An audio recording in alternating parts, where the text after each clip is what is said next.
Tonight's conversation, we're talking about the mindset shift that no one wants to make. Oftentimes, we get accustomed to thinking how we think, moving how we move, believing how we believe, and sometimes we get in a place to where we feel stuck. We feel as if we're not moving forward. We're not progressing as we feel. The effort that we put in is not matched by the outcome that we seek. Well, maybe sometimes that means the mindset has to shift, has to change. We have to take our mind from where we've always been and evolve and elevate so that we can continue to evolve and elevate in our life so that we don't stay stagnant, so that we can get the best out of our efforts, the best out of our work, and that we can grow every day. And so that we can help someone along the way. That's always my biggest one. So so with that, we're going to be talking about shifting our minds, and the mindset that I want to talk about is how do we shift into a growth mindset. All right, and we can go as we go back to the multi screen. Brothers, I want to ask this first question tonight. I'm over here, my um. Since I want to talk about the growth and fixed mindset. So, how would you describe what a fixed mindset is? I would describe a fixed mindset as a mindset that is stuck or and or maybe complacent. If you have a belief or the mindset that I can't get ahead in life because of X, Y, and Z. As long as you have that mindset, you won't be able to get ahead, or you're always going to have a reason to blame X, Y, and Z and then take some of the responsibility off of you. So, to just kind of be more simple about it, just, pretty much a fixed mindset is just a mindset that is stuck. And sometimes I will say not willing to change.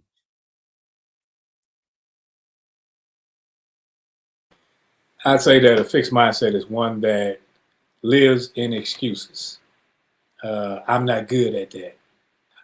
I ain't never been at math, so or they make excuse or say little even jokes about themselves. Well, I'm not. I can't do that. I'm such and such. So it's like you limit yourself instead of actually trying. So you live in the excuse. Yeah, I agree with everything you heard so far.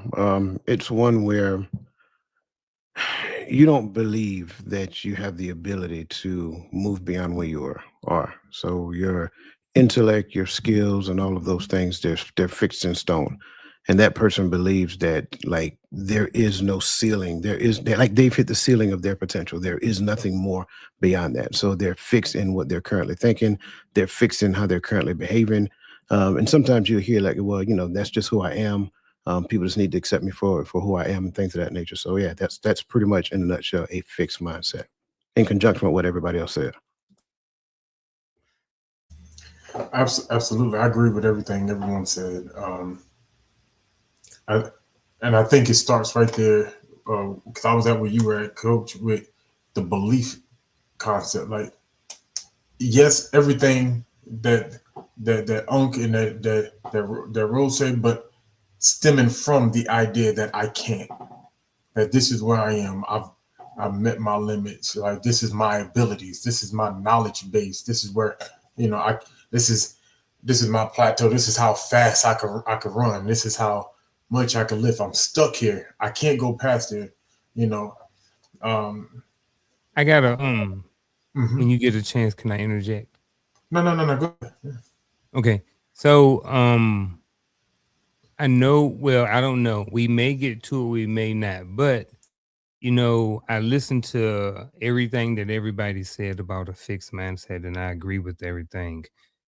Are we saying that a fixed mindset is good or bad, or is that something that we're going to get to down the road? or do it even matter for this conversation? It does matter, right? For this conversation because and I started off here with a fixed mindset. I don't want to call it bad per se, um, but I believe it's the mindset that causes a lot of complacency, right? Because some people who they're complacent because they're comfortable. I don't need much. There's some people that's complacent because they believe I can't get past this. I can't get out of this. I don't have the ability to to gain more. This is the highest. This is the highest promotion I can get. I'm gonna stay right here. I'm not even gonna try because I got passed up X amount of times, right? We've heard that story, and so I'm not calling it bad, but if we're looking to grow, to get to a growth mindset, we have to identify and understand what this fixed mindset is so that we can begin to address it so that we can move into what's called a growth mindset. So you waking me up, and you said you don't want to call it bad per se. I don't speak French, so I'm gonna call it bad because it's negative.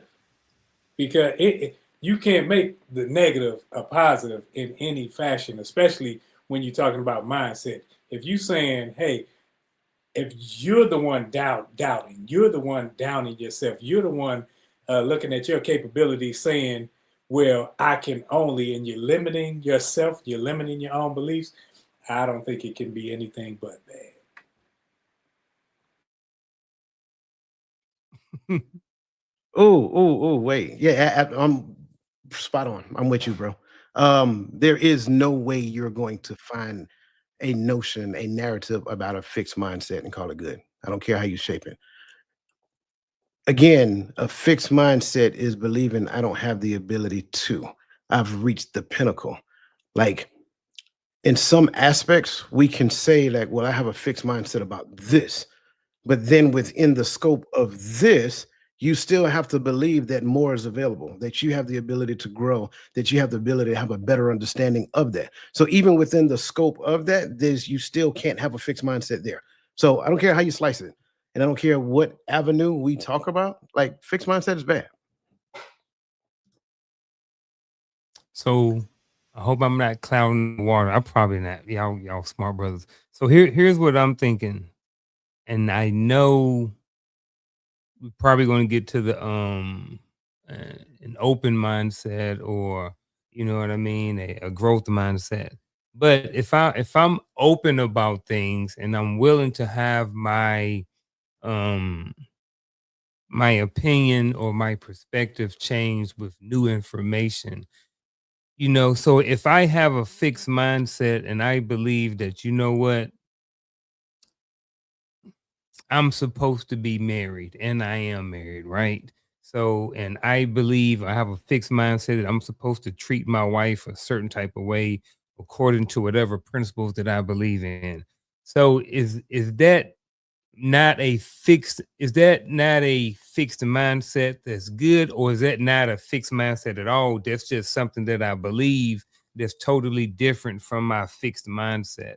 And that's the only reason why I had a little bit of confusion, and I wanted to make sure that, before we continued, I actually understood, a little bit more about the fixed mindset. Sure. Given that example, if we're saying a fixed mindset is good in that regard, then my Mhm. wife got the best of me that she is ever going to get. There is no growth found in me according to a fixed mindset. What she got from the beginning is what she is going to get all the way through. That's why I said what I said. Like it doesn't matter what we talk about, Mhm. even when we move the needle from here, we can talk about religion, we can talk about marriage, we can talk about gym games, we can talk about finances, whatever it is. What I'm saying is that I don't have the ability to. I don't think that there is any more. I can't learn anything. Well, sure you can.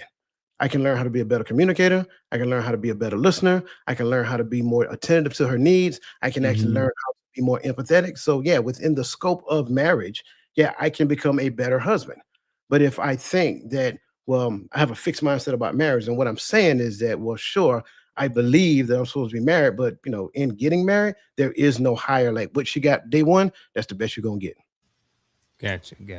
Yeah, and I'm glad y'all went there because something I wanted to grab out the chat. But let's grab God's favorite 1985 first. Yes, that is God's favorite year because that's when he allowed me to bless y'all with my presence here on this planet. But he said a fixed mindset is because that would mean you're incapable of changing, which ultimately means no growth. I I stand right there. Uh, and the focus here is you're incapable of changing, and that's the mindset. It's not the variables around you. It's about you. Uh, which brings me to the next comment. His divine appointment. She says, "I believe it's subjective. I have a fixed mindset when it comes to being a believer. The Lord is my shepherd." And I agree with my mind is fixed on him and what the scripture said, but that's because the scriptures is fixed. And so that's where I get what you're saying, but for me, that's where the conversation is different in this conversation is I'm not fixed. So I'm not at my limit of what I can become for him, of how much of him I can learn, of how much in him I can grow. I haven't become yet. So I'm not so fixed in my mind that I can't learn something new. That he can't because I might need a change. And I think we talk about this a lot. Sometimes we believe that I'm not the one that needs to change. You know, and you see a lot of people out here, they like to dance with the scriptures because they think the word need to change, not them. I don't want to step on nobody's toes, but we hear it in some of these prophet liars out here. Anyway, And that would be more of a growth mindset anyway, because you may be fixed on your belief system, saying this is what I believe in, but it's continually fluid. It's continuing to grow. So now I read, I study, I learn so that I can move, not so that I can say that I can't grow and can't be anything better.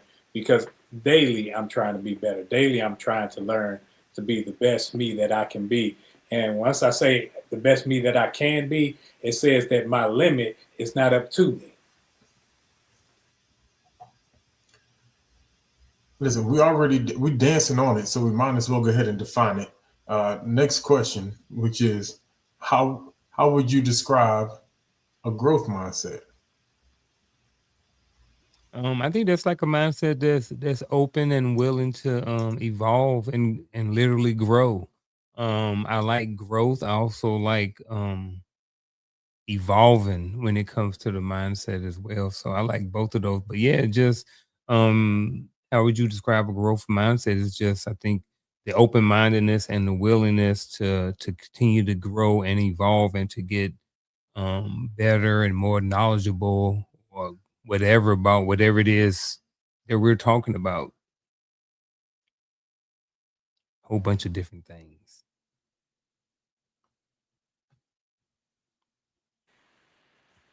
I think a growth mindset would be exactly what Uncle was explaining, because it's one that says that, okay, I'm dependent on new information.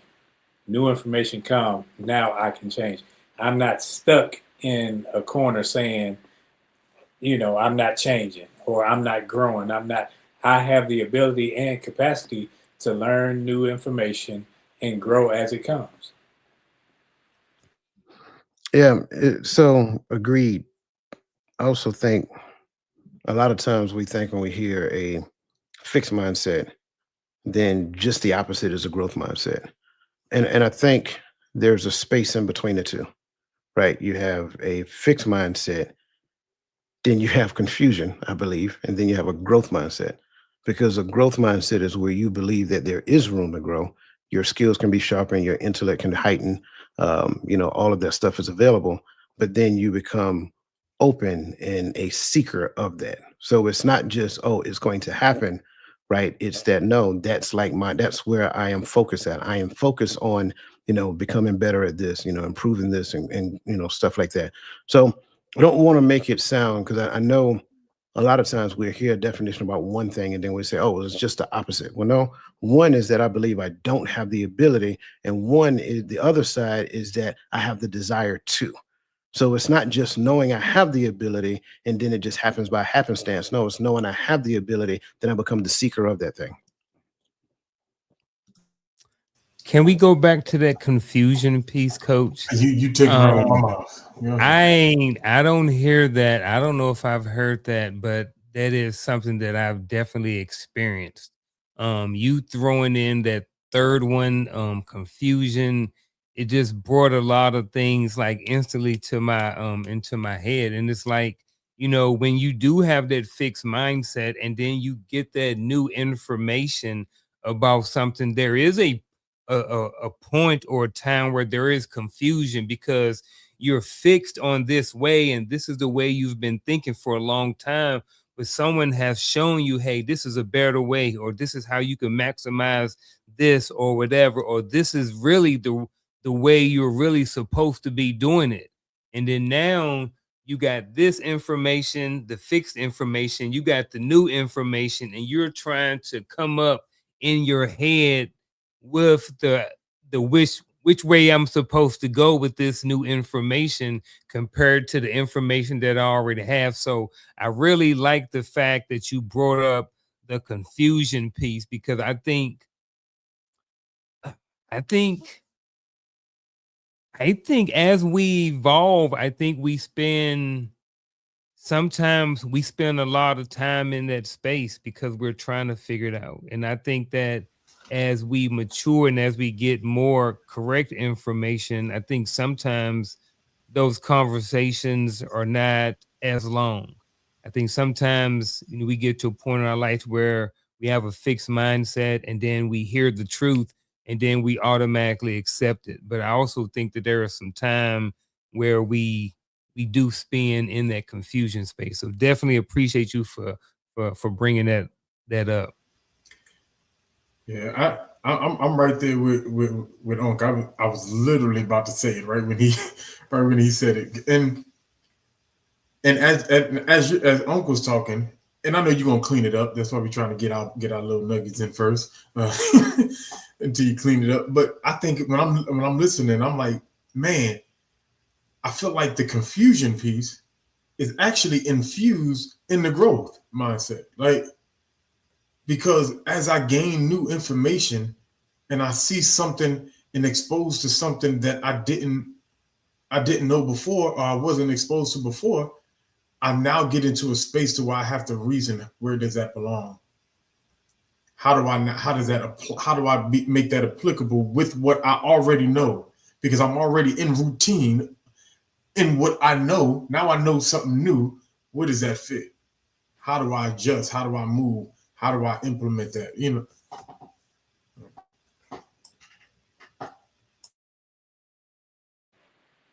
It's a level of fear in the how, because when you don't know, then because I don't want to look silly. I remember I thought the BlackBerry was gonna be the it of phones forever, and then they brought me a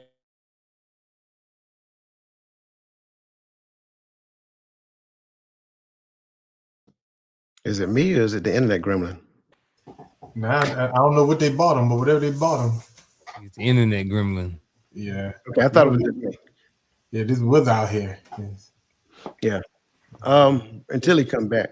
Oh, there you go. There you go. Go ahead, bro. good. Yeah, you Yeah, good. Yeah, you're good now. Yeah, I never wanted to advance from the BlackBerry to the iPhone. I was stuck on that BlackBerry and scrolling and everything. I thought that was it. And when they brought me an iPhone, I'm like, I can't use this thing. I was limiting myself because I was afraid of not knowing how to use the said product. So I was limiting myself by sticking to it. So sometimes that how to is a level of fear and trepidation, which leads us to stay stagnant and not grow in our own right. Agreed. In in the space of fixed mindset, right?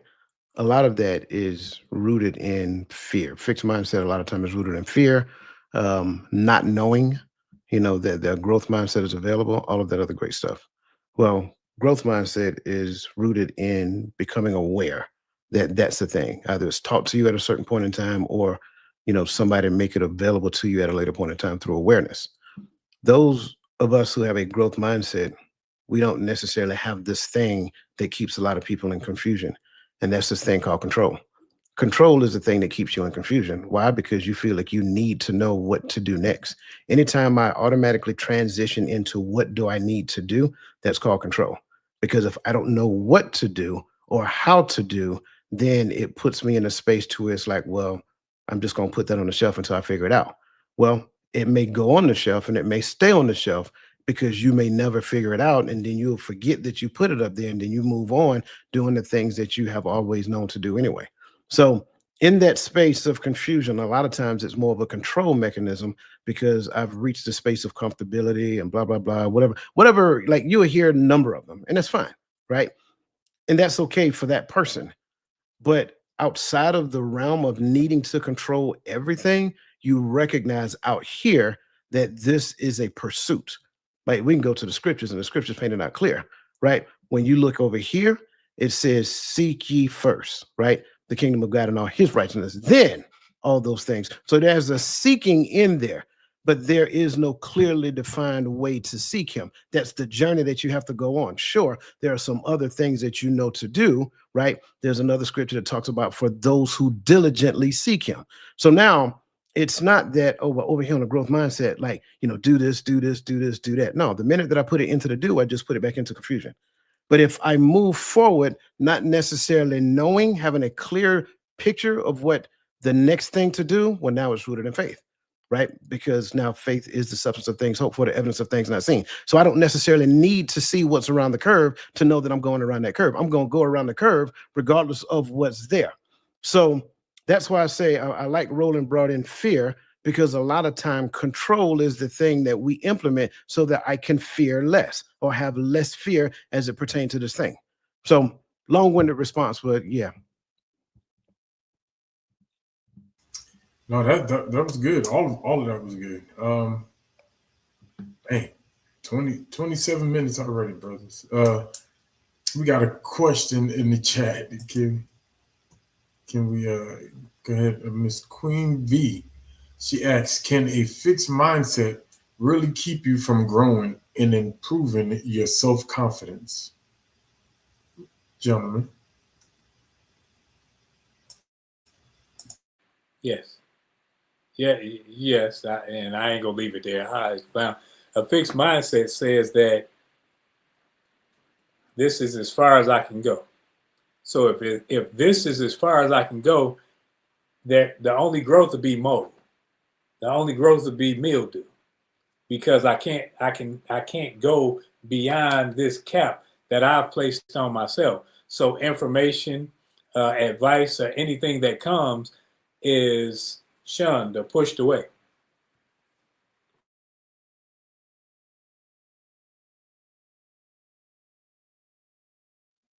I was just gonna say, yeah. Like, I mean, all day and twice on Sunday. Yes, a fixed mindset can really keep you from growing and improving your self confidence.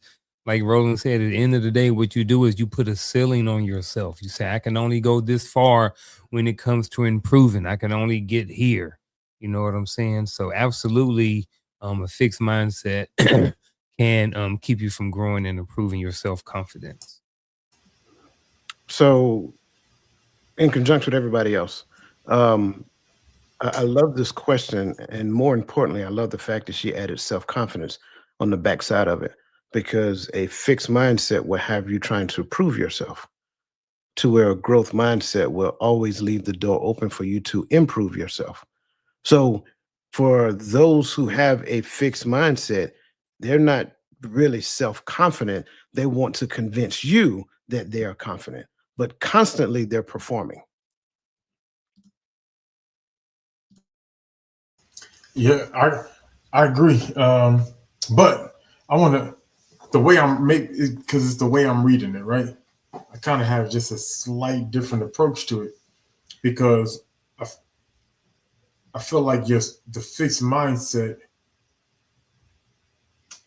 it works in conjunction to the lack of your self confidence because and we're going to get to that and we're going to get we actually start getting to that into in the next portion, but is that concept that I can't, I don't have the ability, or this is all that I have in the tank, So I've already psyched myself up, or not even psyched myself up. I already, talked myself out of going harder, of pushing further, of receiving new information, and it's kind of like that mindset that coach likes to point out a lot. The whole working 2 times harder, 10 times harder, being 10 times smarter, and all that stuff. But we were always told, you know, no matter no matter what you do, no matter what degrees or titles you put on, no matter how much money you make, you're gonna always be right to one of them. And we were taught that so much that there are a lot of us who are like, oh, I don't need no information from there. I'm not gonna do that. I ain't gonna do this. I got brother, homeboys back at home when I joined the military. I ain't joining that army. I ain't gonna go fight their wars. I ain't gonna do this because they don't. And because we put ourselves at this mindset that this is all I'm gonna ever be in this system and in this country. So because of that, I'm not. This is all I'm gonna be. And there's a lot of people that are that way because of that. I'm not saying everyone, but even if that's true, why does that have to be the defining factor of whether I gain information or whether I grow or whether you know I excel or do something different? And that's how. So when I see Coach Face, I know he about to come back, but when I see this self confidence, I'm always thinking in my head is I've already told myself something that caused this fixed mindset. When you have a fixed mindset, and we're talking self-confidence, because I have a fixed mindset, I will always play small. I'm not going to put myself out there so I can fail. So if I put myself out there where I'm doing something where I don't necessarily think I'm the master of it, then I can look like I don't know what I'm doing. I'm not going to put myself out there. So I don't have that ability to have self-confidence. My confidence is where I am, and I'm going to sit up here, I'm going to play my little role, and I'm going to be the big fish in the little pond. So the look on my face was like processing what you were saying. Um, I don't necessarily disagree, but I don't want to limit it to a particular profession, if that makes sense, right? Because I believe wholeheartedly that I don't have to run for office to be the president of the United States, and I can still be self-confident without doing that. Um, so I don't want to limit it to a profession because sometimes what we are experiencing in life is what a person believes, not so much as how much they believe. And I think that's where a lot of the confusion exists, right? Is there a cap on me, on my limitations, my expectation of myself based upon my understanding of my skill set, my intellect, things of that nature? And do I believe that this is the pinnacle? There is no more that I can, progress in that lane. Therefore, I don't try to. But I believe that I can be totally against a particular thing because of what I believe it stands for and still have a growth mindset. I'm just not open to that because it falls outside of my belief system. So that's what I'm saying. I don't want people to get confused and think that, oh, well, a growth mindset means that I'm open to everything out there, whether I believe it's right or wrong or indifferent. No, I don't think it's that. I think it has to do with where I exist in time and space and whether or not I believe that my belief system have the ability to expand. Kind of like going back to the scriptures, like sure, I can be fixed on like, look, this is my belief system, but also understanding that my belief system has a requirement to expand within that space. So I'm fixed in that direction, but I can't be fixed in what I currently believe, because in essence, the entirety of that is rooted in belief. And so going back to what you were saying, like my upbringing, past experiences, and things of that nature, that by itself defines limitations. So now when I embrace and embody those limitations and say, hey, well, this is just using this as an example. This is a white man's world, and I'll never be able to do this, and I'll never be able to do that. Well, now I'm expressing those limitations. But I can also be open to hearing what somebody else saying and say, well, you know what, maybe I have been looking at that just a little bit skewed. Maybe I can, hearing what you're saying, it actually makes more sense. So now I'm existing into a space that I call the idea meritocracy, which means that your ideas are actually better than mine. Therefore, now I adopt your ideas, recognizing that your ideas exist at a higher plane than what my limiting ideas were. So that's why I'm saying what I'm saying. That's where a lot of that confusion exists, because what a lot of times we try to do is make the confusion the growth mindset, and it's not.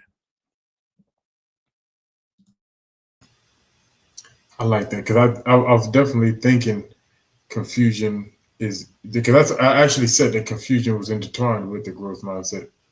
But yeah, I do like how you clean that up. And y'all keep hitting the chats. Keep hitting the chats. I'm loving what y'all saying. We kind of touched on it a little bit, but let's go on to the next topic. The next topic is failure, right? And when we talk about failure, is how we process failure, how we view it, and how we use it, to fuel the direction that we go. And that is what separates the growth from the fixed mindset in the space of failure, right? So with that said, first question on this topic. So failure means I am inadequate. How can this statement be harmful? And can I change this outlook if this is my outlook?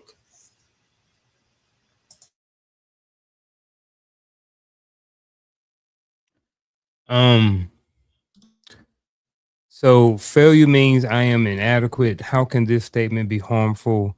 And can I change this outlook? I think this statement can be harmful if you leave it at that. Now, I personally don't have a problem with the statement failure means I'm inadequate, because I think, in a sense, that's what it is. It's an indicator that, let me give you an example. So if my goal is to bowl a 300 game, well, I've never bowled one before, but maybe right now I'm inadequate, or I may not have or possess certain skills in order to bowl a 300. I can still work on them. Maybe work on my release, maybe work on getting a different ball, whatever it is, maybe. However, it is an indicator that I may be deficient in some area. And I think when it comes to how can this statement be harmful, it can be harmful when you know what it is and then you leave it at that. There's no action to move forward with whatever it is that it is, whatever that outlook is. Hey, I'm inadequate. I can't bowl a 300. However, I'm not going to do anything to try to get better at it. So that's kind of what I mean. So can I change this outlook? Yes, you can. You can change your outlook by, when you recognize that you may be inadequate at something, recognizing that you are inadequate, and then doing something to change or doing something to fix it. Again, can't bowl a 300. What are you going to do in order to get better so you can bowl the 300? So um that's what I believe. I think that's how you can change. That was it. I couldn't get it out. Hey, that was cool. I couldn't get it I out. think that with the statement in itself, statements become mentality. So if that's where you're gonna say, and I am, now you're identifying self as something. You are putting that on yourself, and you saying, "This is me." So you're already limiting yourself and where you can go. Whereas if you look at it as a lesson learned, if you take it and say, "Man, I I failed, but I'm not a failure," then you look at things like, "Okay, I tried it this way. Let me try it another way." So it's the way your mind forms things instead of you saying, "Okay, I am this." That's a definite article. Boom, I am. I am that I am. He is. So now when you say I am a failure, what more you think you're gonna be? Because you already limited yourself. You already said your capabilities were inadequate, and you start saying inadequate, inadequate, and now you identify with the negative.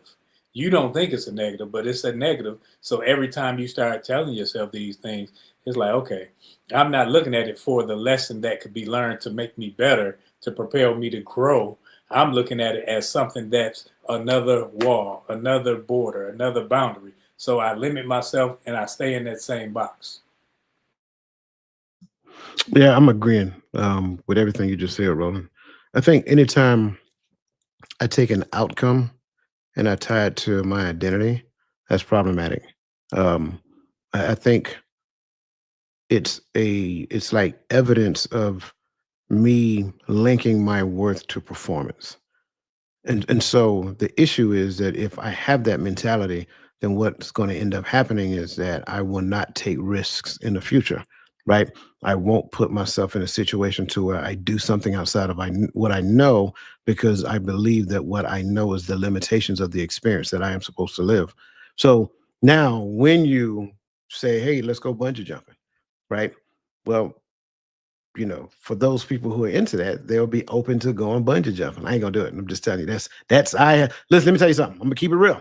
I have a fixed mindset when it comes down to bungee jumping, not based upon the fact that I don't think that I'm capable of doing it.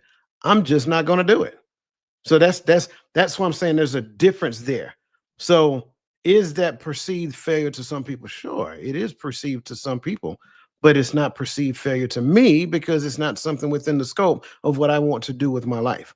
So that's what I'm saying. Going back to the whole 300 example, I love that example because I like to bowl. Can you bowl a 300? Sure. Will you bowl a 300 your first time on the lanes? No, you won't. It takes practice, it takes dedication, it takes perseverance. It takes you learning about certain tricks, certain things, so forth and so on when it comes down to getting better. But it's not the bowling ball that gets better. It's the bowler that gets better, right? The bowling ball did absolutely nothing different. It's going to perform the way it's designed to perform. And you may even go buy a different bowling ball with a curve in it. But then you're going to have to teach yourself how to bowl with that particular bowling ball. So then that's the thing. So it's not that it's not that you're incapable of doing it. I'm inadequate. Well, I mean, that's your perception of it, but it's not, you being inadequate. It's just inadequate. It's just that you're not skilled at it just yet. So what you need to do is go on a journey to fine tune those skills so that you become better. And then you become better increasingly throughout the scope of time. Then eventually that 300 becomes like clockwork to you.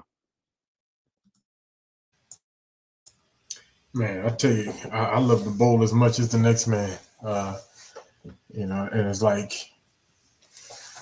when I bowl, I break out. My arm goes into like this strike mode. It's like you just stop. I don't know how to explain it, but you know, that's how. Yeah, you sat there on one of my 220 games. Nah. A 220 is warm up. Hey, that's all right. That's all right. That's because you got a custom ball. I bowl with poor money. How they say? How they say? Don't hate the player, hate the game. Hey, let's get on the lanes. That's all I'm gonna say. I'm with it. Like I got two balls to be honest with you. You see, I'm gonna go get two house balls, and I'm still gonna win. Never mind.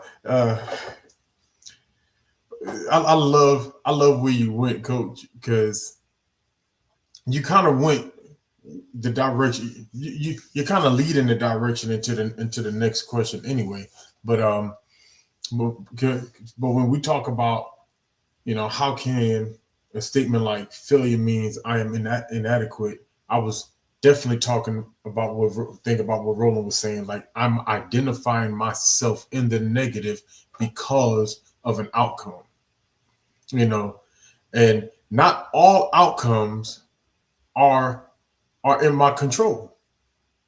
There- there's some things that actually happened and worked out for me because somebody else got involved and gave me a nudge, because somebody else, gave advice, right? To be honest with you, a lot of the things that we seek out to do, a lot of us are quote unquote inadequate, but it's it's sometimes it's the teams around us that makes things happen, right? Sometimes it's the things that we learned before that made us successful, not just necessarily because I have the ability. I think anytime you take the onus on yourself, like you said, in your identity, it never works out well. Whether it's the negative or the positive, because sometimes that comes off as vain, and then the team that you had on your way to success begins to walk away because, oh, it was all you, you know. But so I'm mindful of anything that I allow in my mind. I'm sorry, that new picture just threw me off for a second. Look like he want to say, and I'm running for Congress. Hey, it caught me off guard. I wouldn't expect. Uh, hey, I am not the person who's going to run for office. I'm just going to say that right now. hey, that picture, it was very politician-y. I'm just saying, Texas politician-y too. Hey, man, I've been watching Landman. Don't judge me. Ah, but so I do like that mindset. And I do like that direction that we took it. And it makes me want to jump to the next question. But before we do, let's jump to the comment section. You can get this one that's highlighted. Miss Queen V. She said, failure is a tool to help you understand what and how you failed so that you can learn and correct that mistake or failure. Yes, ma'am. Hey, yes, ma'am. All across. Well, since she's already there, let's see if y'all want to touch the next question. What are some lessons we can extract from a failed attempt?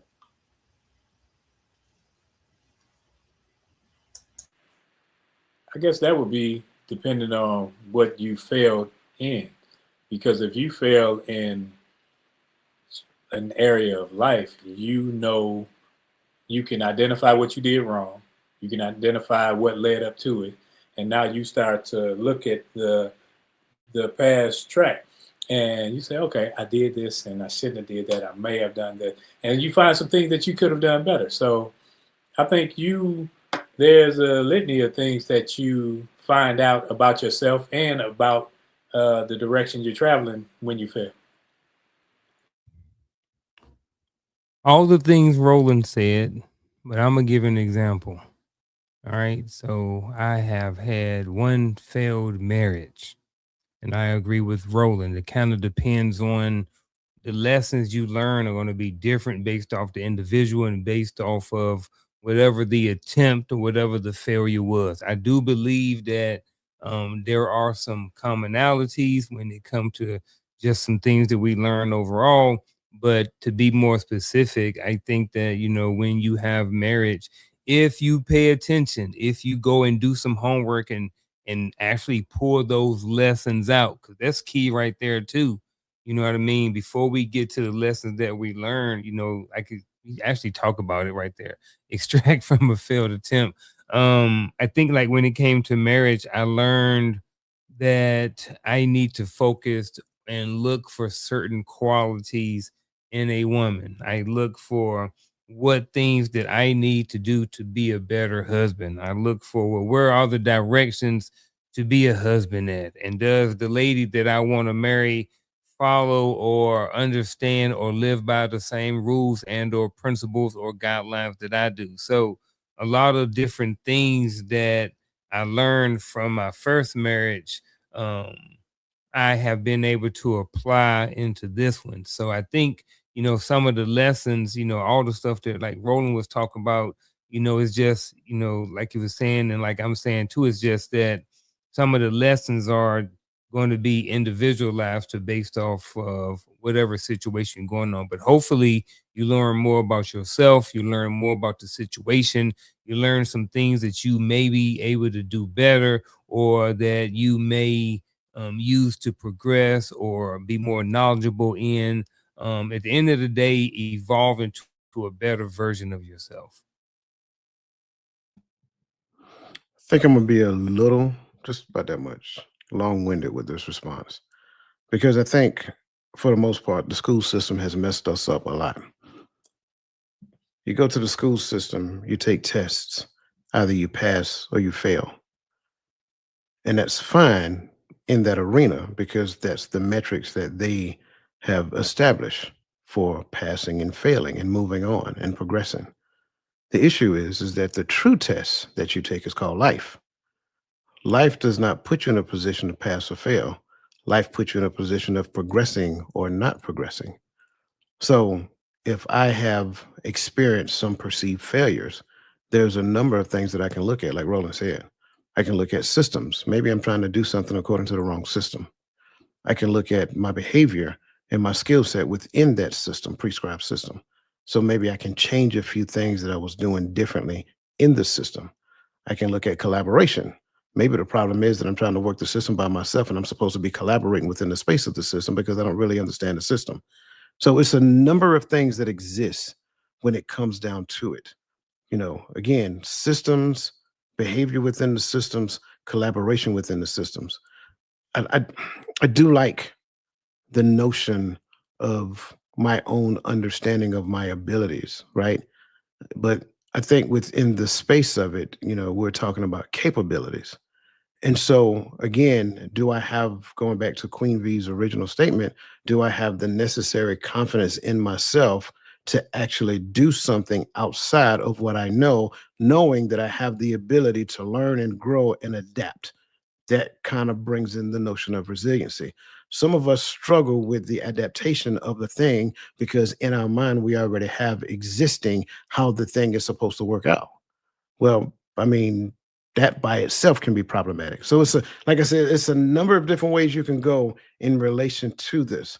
But we look at those lessons exist around, in most cases, a system, your ability within that system, and your ability to collaborate within the system that's available.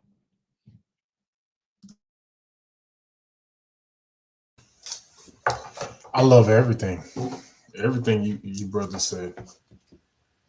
Um, I'm just like, is it there? To be honest with you, is a limitless amount of lessons that can be learned. Like Roland say, depending on the place of failure, right? If we go back to bowling, I tell you, every time I don't bowl a strike, I know where my placement was wrong at.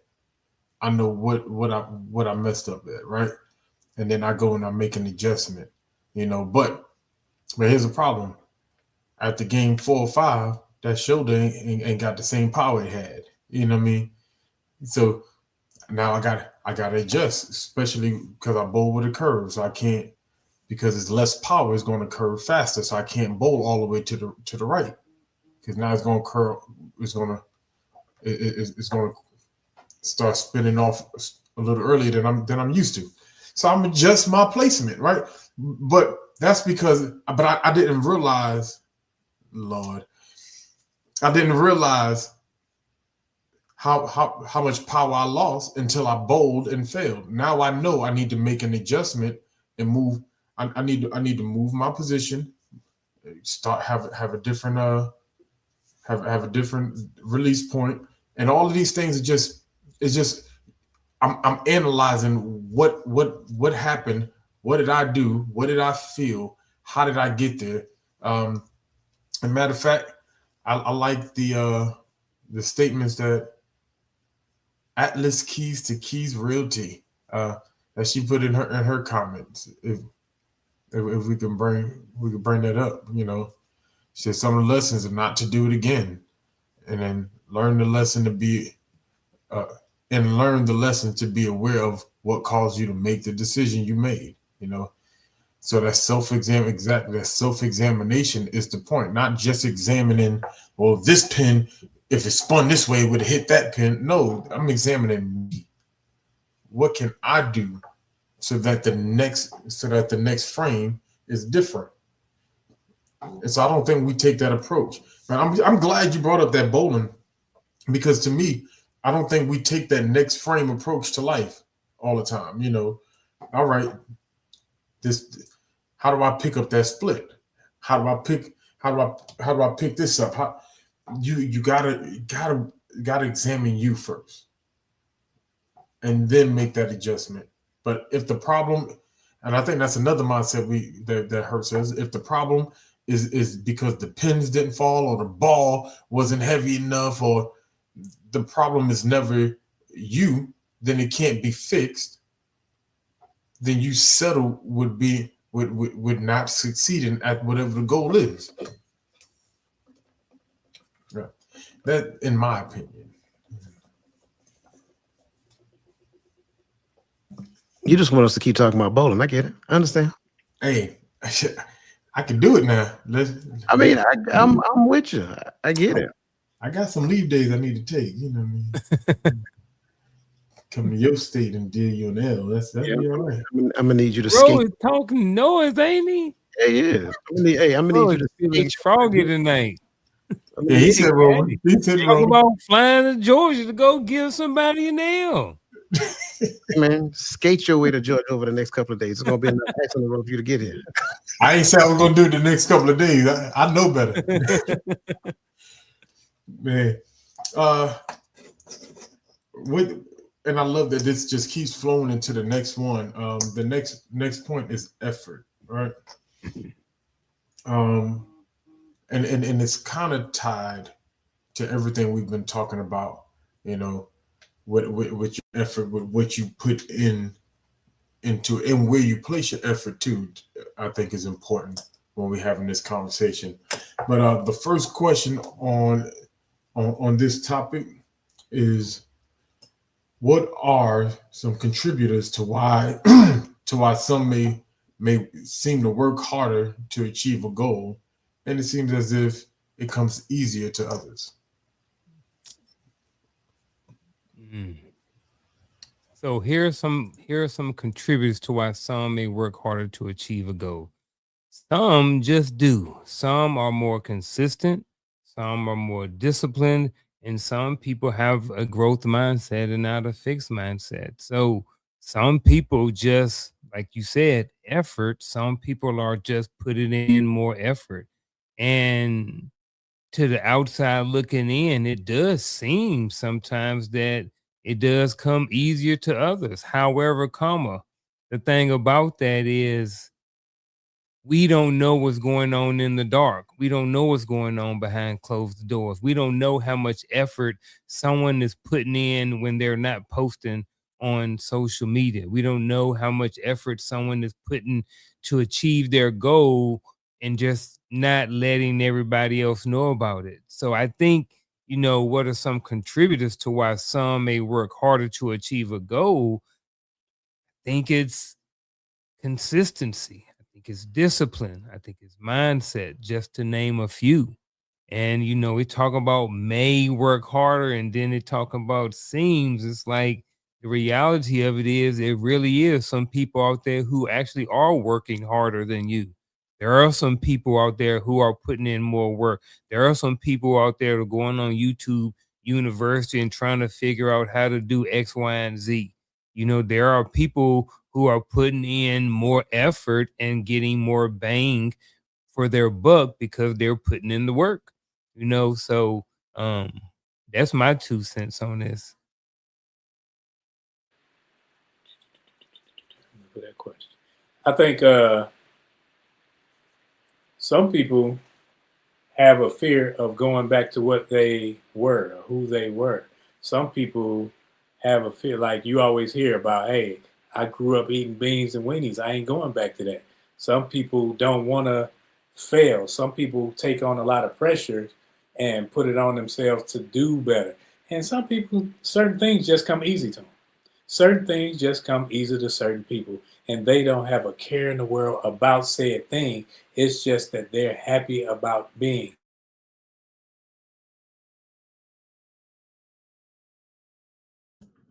It's just like the internet gremlin keep hitting the pause button for him. Yeah. There you go. Go ahead, bro. You back. I think when we look at values, we look at calling, we look at some people do things for money. Some people do things for praise. Some people do. There's a lot of reasons people do things and their motivations behind it. So I think that when you look at the individual, they have to be the ones to express that or identify so that we can see, like, okay, I understand them a little better. Genetics too. Yeah, I'm gonna give a little off script that I give more contributors as well. I think the number one contributing factor, and when you look at this question, you'll kind of catch it as I say it. What are the contributors to why some may work harder to achieve a goal and it seems as if it comes easier to others? Because you're paying too much attention to what others are doing.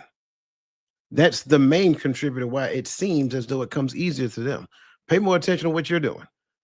Examine yourself, see how much work you're putting in, analyze your own level of work, right? That's where it should start. Now, we got some other contributors, right? There's some intrinsic motivations that some people have, right? Some people are hyper focused on hope as opposed to the immediate outcome that I can get.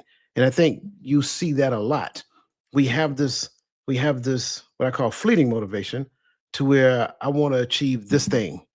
And if I don't achieve this thing by this time, then I lose motivation for it. But whatever happened to you focus your attention out there and having a hope for a higher outcome and then staying hyper fixed on that and use the current information in time and space as information for you to become a better version of yourself. Try doing this, try doing that, try doing this, so forth and so on. Some people are confident.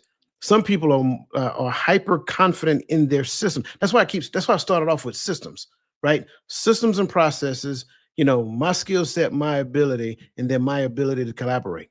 Because I think that's where it is. Even when you was talking about bowling, there is a process that we have to adopt before we get to slinging that ball down the lane.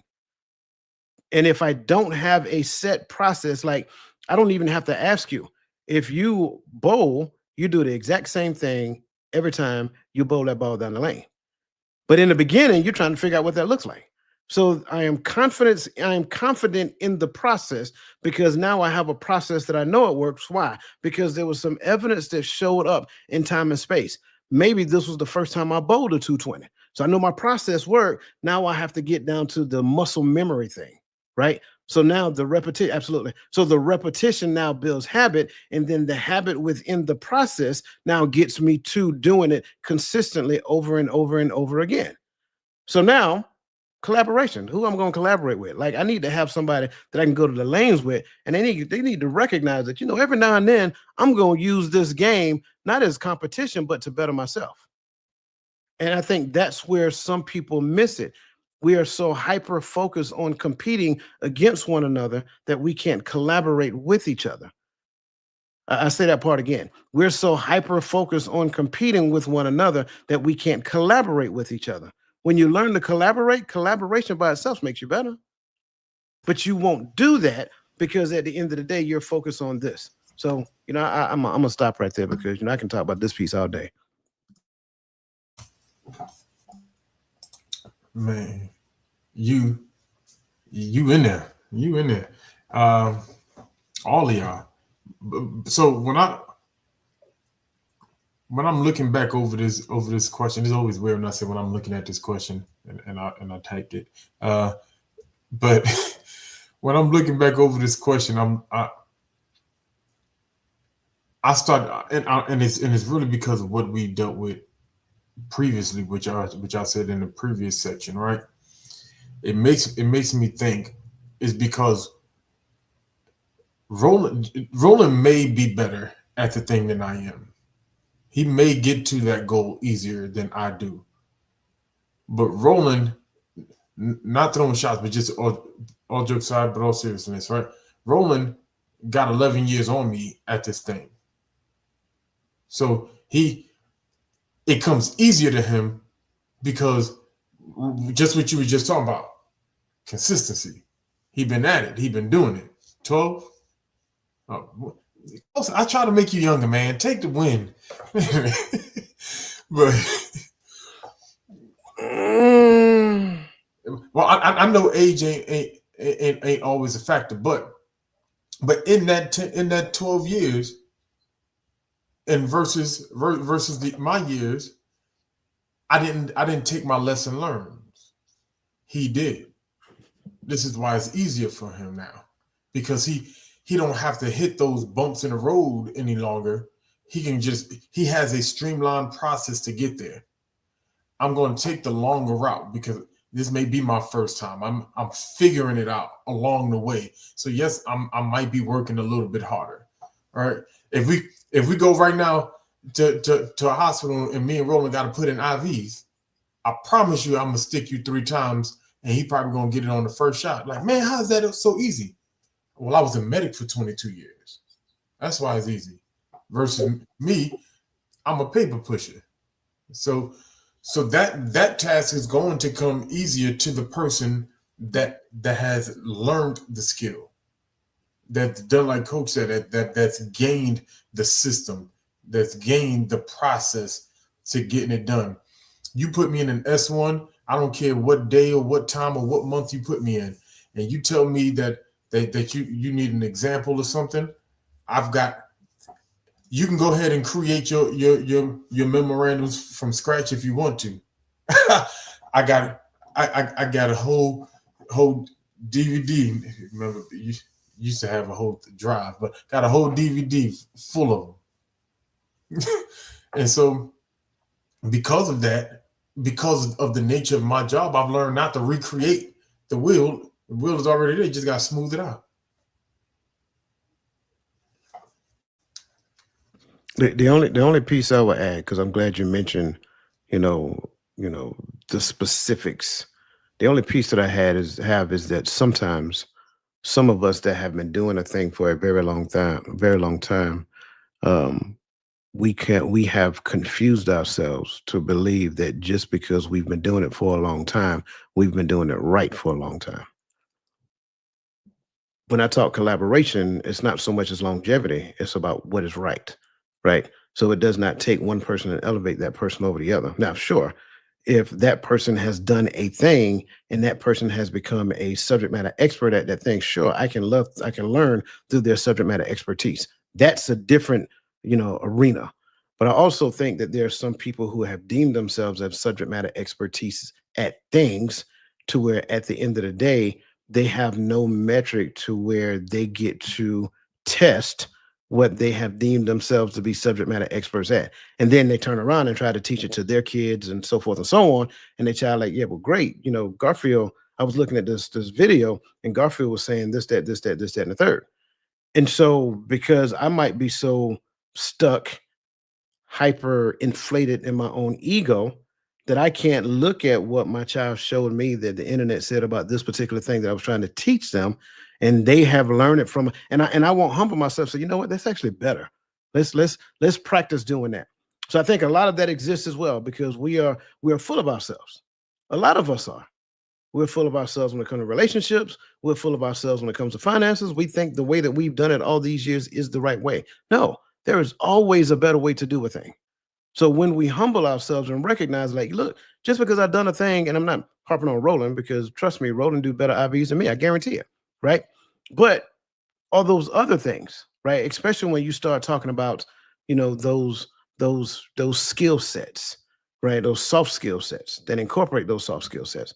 Well, yeah, sure. I may be practicing active listening, but the way I do it is different than how Roland do it. It's different how Gaddy do it. It's different how Unc do it. That does not necessarily mean that my way is the best way of doing it. But if I have a better way of doing it than you, then you might want to humble yourself and listen until you get better at it. Then go find somebody else who does it better than me.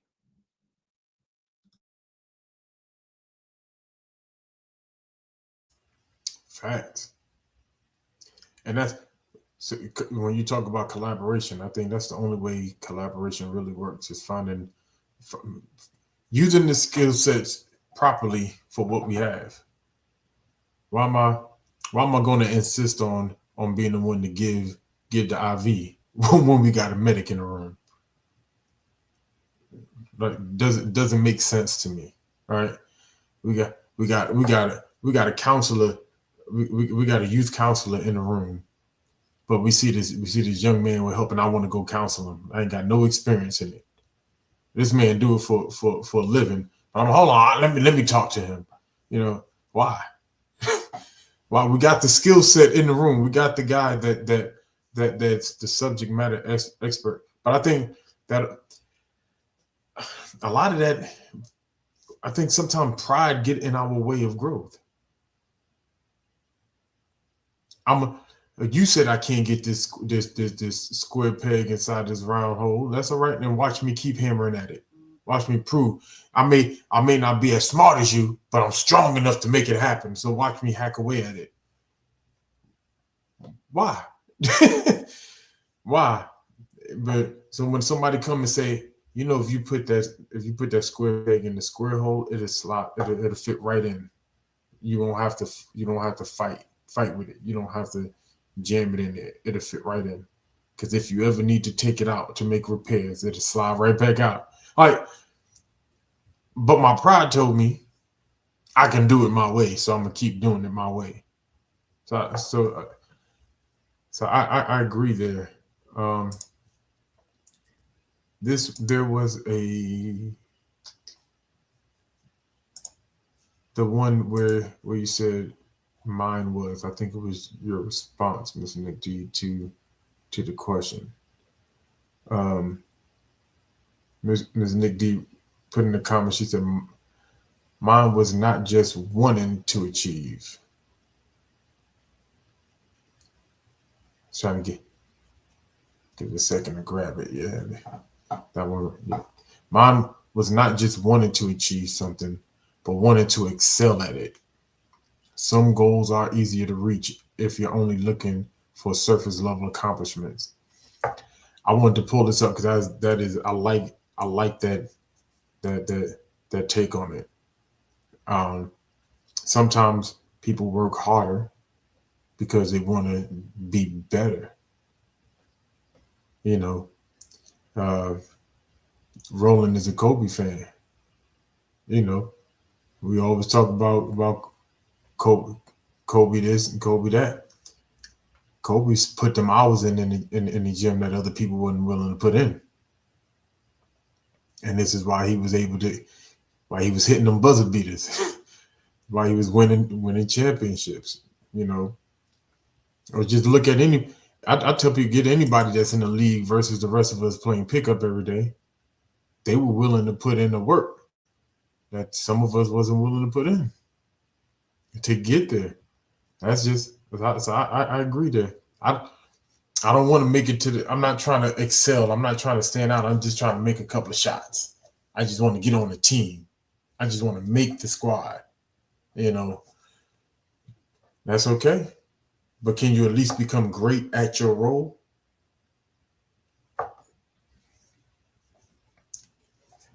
Y'all have anything on that before we move on?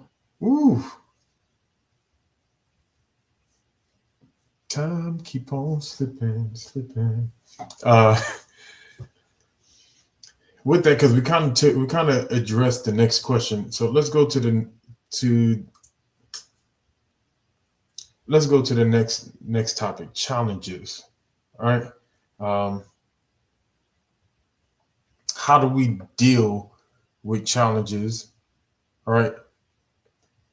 plays a part in how we attack either our being in a fixed mindset or in our growth mindset, you know. And is it just woe is me because something come up in front of me, or is there am I going to take the time to figure out how to get over, how to get through this challenge, how to attack it?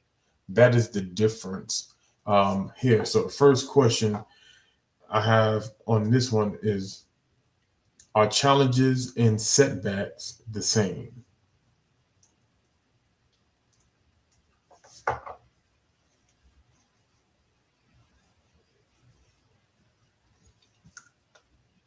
I can't tell if Roland's just looking at me. There we go.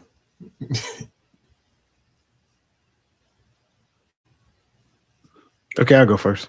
My initial answer is no. The longer answer is, and it kind of goes back to what I was saying, because I was being very definitive when I started talking about different things. I talked about processes, I talked about skill set, and I talked about collaboration. Challenges um, could exist, if I'm being completely honest, in all three arenas. However, the thing that makes a challenge is that it identifies my interaction with the thing, right? So it could be a challenge with me dealing with the actual system itself, needing to learn the system. It could be a challenge with me getting better at the skill set that I need to operate the system. It could be challenges between people as we collaborate. Setback is most cases on the outside. It's more so that the system is broken. I need to wait on a part or repair or something of that nature. So now it equates to a time limit that I can't control. A partner that I collaborated with, maybe they've left, maybe something more drastic happened, you know what I'm saying? Things of that nature. So now, because it takes more than one person to operate this thing, I have to go find another person. So that's kind of like where I look at it. Challenge is more so me, to where setbacks is more so, I'm sorry, challenge is more so internal, where setback is more so external. I like that. I think that when we look at a challenge is something that's difficult that you are facing or attempting, whereas a setback is an obstacle. A setback, something that you face that you it may push you back, or it may stop you from moving forward. That would be a setback. Like if I'm in a race and the leading up to the race, I'm challenged by the preparation. If I have a setback, I put a hamstring or something like that. It hinders me from moving forward in the race. Yeah. Challenges and setbacks are not the same. I think in certain cases they can be intertwined. I think sometimes if you look at a challenge, it can be a setback, but it may not necessarily be a setback. A challenge, if we want to go to the back to the bowling analogy, you know what I'm saying? The challenge may be the fact that they didn't oil, or they got a different type of oil on the lane before you go out there and start. So you used to bowling on this type of lane, you're in a different building, they use a different type of oil. So now your ball and everything else is going to be different. You're going to move down the lane. That's a challenge. That's something that you just have to adjust and overcome. The setback for that same situation could be when you allow that challenge to be the focal point, and then next thing you know, you're not bowling your 220 or whatever it is you may be used to bowling. So I think that, everything that y'all said at the same time, I think that if it's something that kind of holds you back or allows you a space where you may need to regroup and then move forward. I think is more so what a setback is compared to what a challenge is. A challenge don't necessarily may or may not necessarily hold you back. The challenge just may be identified that, hey, look, this is something that's going on. They got a different type of oil on the lane. I'm just going to make an adjust, and now I have to use this ball versus this ball. Yeah, I like everything everybody said. I think when I look at challenges, I think when we confuse the two, let me stop there. When we confuse the two, uh, we look at a challenge as a setback, think that deals a lot more with what I have to deal with me internally. Because when you talked about that fear, Ro, that's real because I dealt with that a lot, and I think some of that is part of what we talk about when we talk about certain mindsets, like when we talk about the imposter syndrome and stuff like that. You know, some of us have a fear of succeeding because do I belong in that space as the winner? You know, do I belong in that space as the person that is seen as the subject matter expert? Do I belong in that space as the supervisor? Do I belong in this space as the host? You know, and it's and so when a challenge comes up, I take that challenge as a setback, and I give up, and I say, well, we can't move forward because this challenge is in place. But each challenge that is in place, there's a way around it. There's a way through it. There's a way to handle it, right? Versus just throwing your hands up. So when I look at challenges and it gives me an opportunity to learn a part about what I'm doing that I may not have learned if I didn't face a challenge. Because every time I face a new challenge, I learn even more about the subject, whether it's professional, even in scripture. People don't think they run into challenges in scripture. If you don't run into challenges when you read the scripture, I feel like when you see things that feels like it's going to contradict what you already believe, you avoid them if you don't have challenges. But challenges in the scripture is when I see something and it makes me go back to something that I previously saw or believed, and I start looking at it differently, right? Or I continue to read on the thing that I saw in the scripture until I gain more clarity. Now I saw something in the scripture I didn't see before, and it didn't take away what I believed before. It enhanced what I believed before. So I feel like I gain when I attack the challenges and I see it head on, and I push through it. You know, like you said when you talked about there's too much oil on this lane. Okay, but guess what? If you put too much oil on the lane, I know how to bowl the way I know how to bowl because I didn't just like when I got too much oil, I didn't go to the front side. I need a new lane. I didn't go. Now, okay, this is what we got. It's what we're gonna bowl on. You jump in the league and the lanes are too slick. You're gonna have to bowl on your lane, Chief. That's your assigned lane. And and I think that's what makes us actual professionals at a thing. Um, are there any alibis before we push forward? All right. So going to the last topic in this discussion deals with identity. Identity. And here's my question on this one.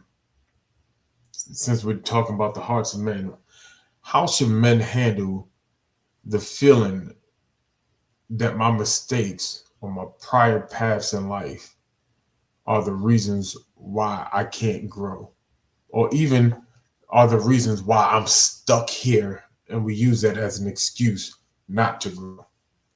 Ooh, I like this question. How should men handle the feeling that my mistakes or my prior paths in life are the reason I can't go? First of all, nobody don't care about your feelings, bruh. But with that being said, what I mean by that is this. Feelings change all the time. I feel one way this moment, something happens, I feel this way. First of all, see if those feelings have any justification to them. You know, are your is that an accurate statement or is that not an accurate statement? If that is an accurate statement, if your mistakes and your prior paths in life are the reasons why you can't grow, then what you need to do is you need to go and deal with those issues or those things that are causing you to not be able to grow. So that's what I believe. And then I believe that after that, you can grow, because I do think that sometimes there are situations in people's past that keep them from growing. Maybe it's an issue they haven't dealt with. Maybe there's a relationship that has some issues with it, but there could be something there, could be a mistake, could be something that you are allowing people to hold over your head. You know what I'm saying? So I do believe, again, to kind of sum it all up again, if you are feeling a certain type of way, I think you should figure out if that's an accurate statement or an inaccurate statement. And if it is an accurate statement, I think you should go back and deal with those reasons why you can't grow. And then I believe that that would allow you a clearer path to grow and move forward with progress in your life.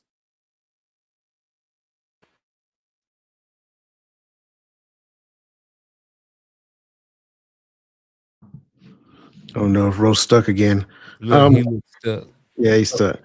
Um, I would say, because I am, this question kind of gives me pause, because there's some assumptions that may be existing within the scope of this question. And that assumption might be that they know how to handle their feelings, period. So when we look at this question, how should men handle the feeling that my mistakes or prior paths in life are reasons I can't grow? Then that by itself talks about a skill set, understanding how to handle my feelings, and then now relating them to why those feelings exist. So as I look at this, I would initially say you handle them the way that you should handle feelings. But the issue is that most of us don't know how to handle feelings. Well, let me be the first person to tell you, your feelings are information that is being given to you based upon what you know to be true and how you resonate with that truth. A lot of times, it's not for you to do anything with. A lot of times, it's for you to learn based upon the separation from what we call authentic reality and your version of reality. Because make no mistake about it, we construct reality in our head, and then we feel a particular type of way when it doesn't turn out the way that it should be or the way that we thought it should be. So, how should that person handle their feelings? Don't handle them, learn from them.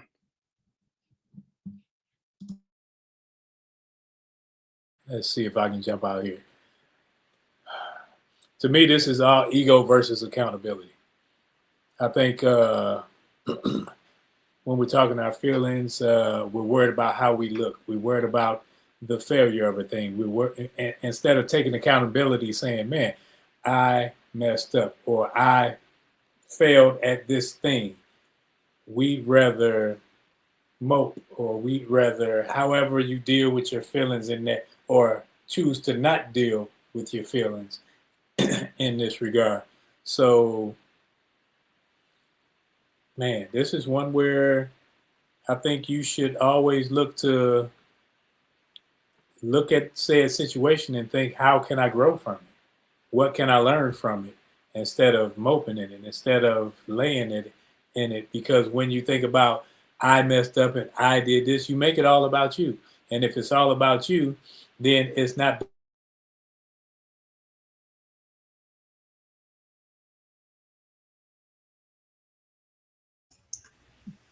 It's not talking.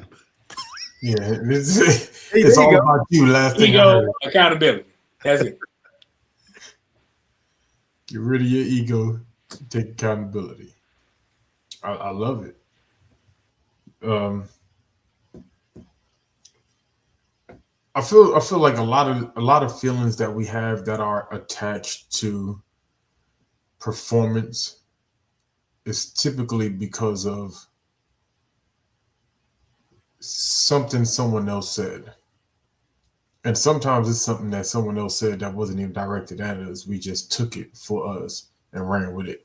You know, um, when I when, when I when I hear people on social media say, "Oh, you trusted this," you watch how people talk on social media, right? A lot of times They get on there and they'll shame somebody that they don't like, and they'll go pull something up from their past and say, "See, this is why you don't trust this person. This is why you don't do this and you don't do that." Not everybody out here is qualified. You said they're not qualified because they took a puff back in the day. Stop playing. Half America not qualified for nothing. Then you know, uh, and if we're being honest, if we took inventory of everybody's life that we came across before we got hired for a job, or before we got let into a birthday party, before anything, whatever the qualifier is, a lot of us would be disqualified to do almost anything because we've done a lot. So a lot of times we're listening to what other people are saying and how other people are framing things, and we own that, and that becomes an identity to ourselves. I'm identified because I did this. I deserve not to have a job. I ain't got. I deserve that to have this karma caught up with me because I used to live like this. If you changed in terms of and you made steps towards becoming better, this karma and universe thing got a lot of people messed up. But you made steps to become better. Your reality is going to change based upon the reality you help create for yourself. All right. So start making steps to being better. Start making steps to doing things. Start changing the narrative of how you see yourself first, and then you can start seeing, you can start walking in different spaces and doing different things. So, man, this was a good conversation. I didn't even realize at one point how time has crept up on us in this conversation. Um, but with that said, it means we have come across our bittersweet moment. Our final thoughts.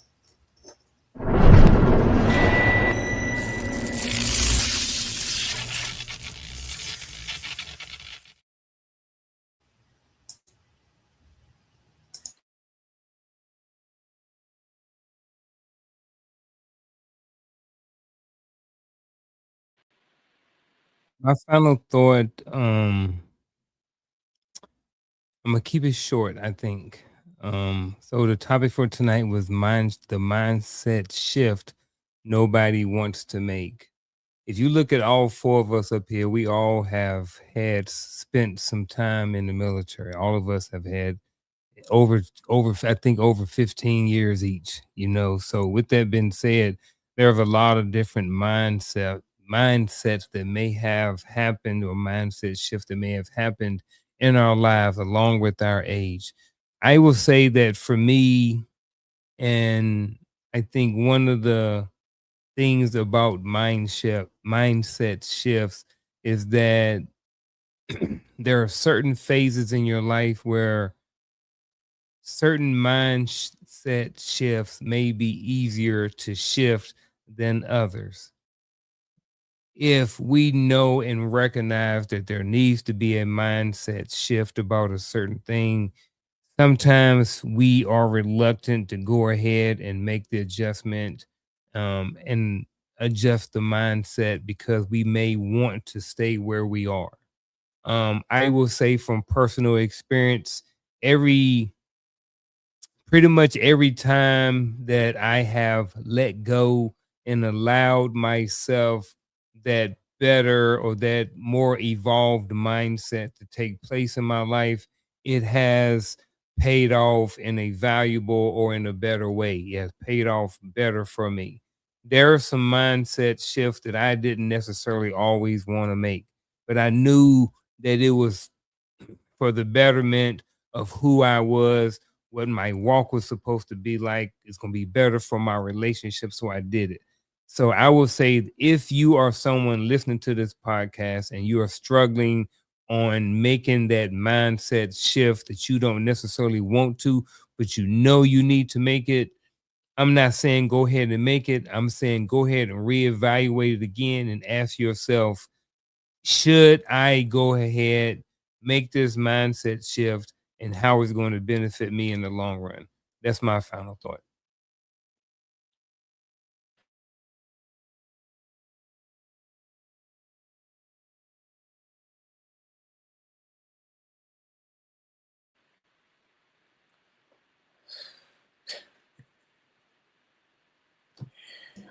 Oh my God. Um, I greatly appreciate this conversation, and I love everybody's response. I love all the comments in the comment section because I think you guys are spot on. You know, Earl Nightingale gave an awesome definition for success a long time ago. He labeled success as a progressive realization of a worthy ideal. That said, growth is not a destination, but it's a daily decision. Each moment you choose to learn, to rise after falling, and to see yourself as a work in progress, you actually reclaim your power and purpose. Past may inform your story, but it should never limit your future. So, what we should do is stand tall and stay curious and let your mindset be the bridge between who you are and who you're becoming. That said, to this conversation, the mindset shift nobody wants to make is that your future self is requiring something from your current self that you're extremely uncomfortable with. It's your responsibility to figure out what that is so that you can experience the life that you were destined to experience. That's my final thoughts.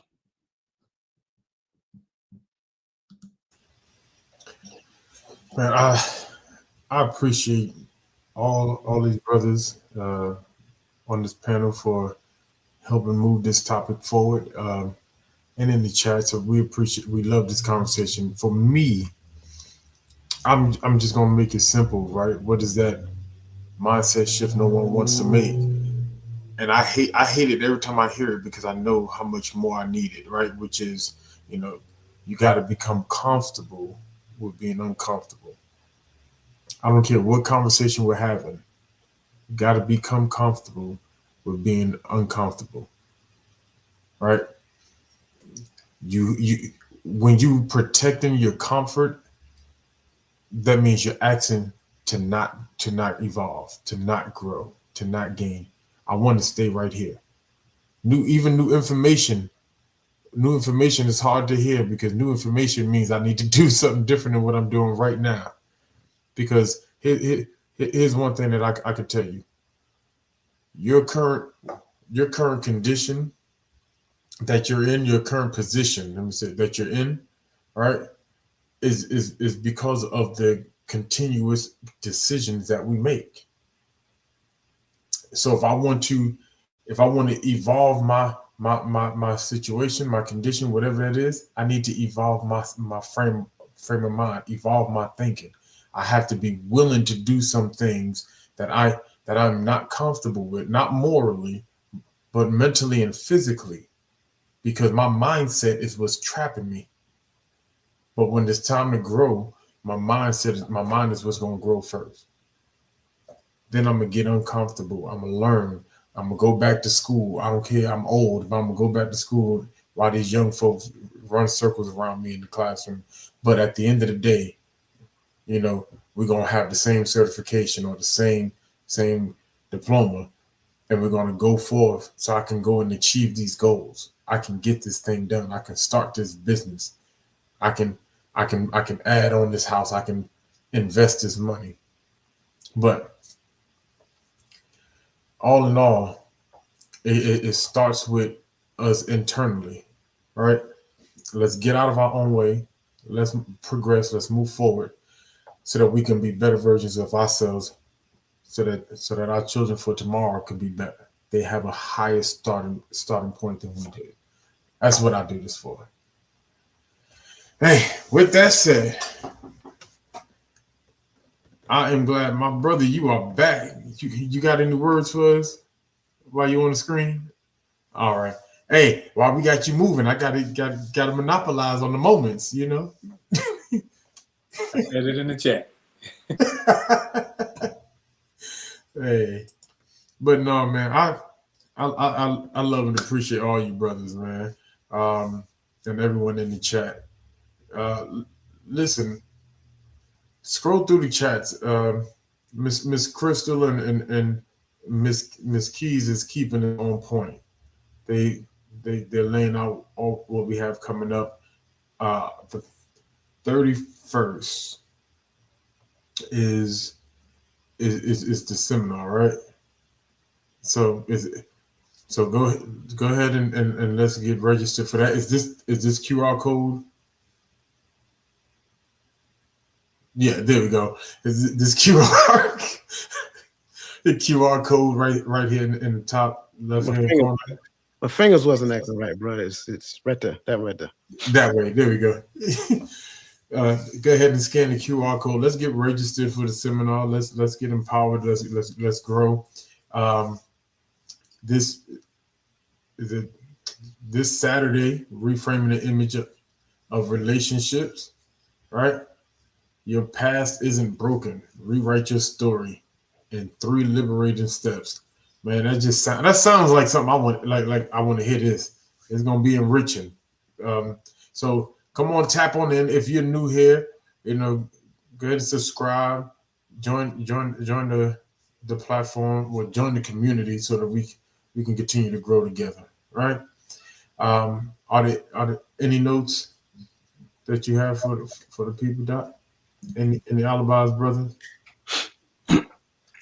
As they say in the old Baptist churches, if all hearts and minds are clear. Hey, we see y'all tomorrow morning. Y'all have a blessed evening and enjoy your family and your loved ones. We out here.